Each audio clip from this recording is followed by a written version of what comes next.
Hello friends, welcome to your channel. In this video, we will cover set interface of Java collection framework. Set do not allow duplicate elements. Implementing classes of set interface are hasSet, link hasSet, and reset. hasSet class do not maintain the insertion order, while link hasSet class maintain the insertion order. In reset class, there is a default sorting.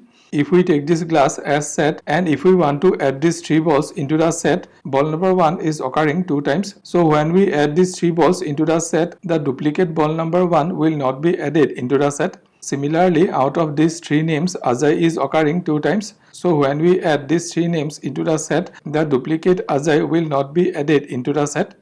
Thank you for watching this video. I keep uploading videos like this regularly. If you like this video, please subscribe to the channel and like and comment in the video.